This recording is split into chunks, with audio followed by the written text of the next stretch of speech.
What according to you friends is better? Is a thinner articulating paper better or is a thicker one better? Let's run through.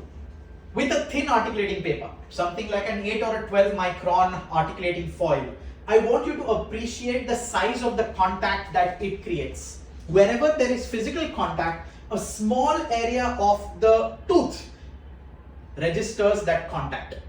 Now when I take a slightly thicker paper, let's say I've gone to 40 microns, you can see the size of the contact has actually increased. Has the physical contact area increased? No. But the size of the mark has increased. When I go to a thicker paper, which is 100 micron, the size increases further. I go to a 200 micron, the size increases even further. Let me just run through this again for you.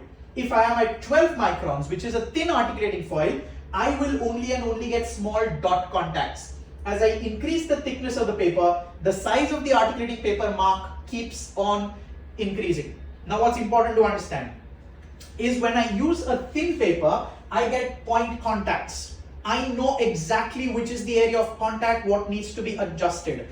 However, when I use a thicker paper, there is greater friction between the upper and the lower teeth, which means I will get larger marks. What happens now is when I have a large mark, I go ahead and reduce more of the tooth surface, thereby often resulting in an infra-occlusion.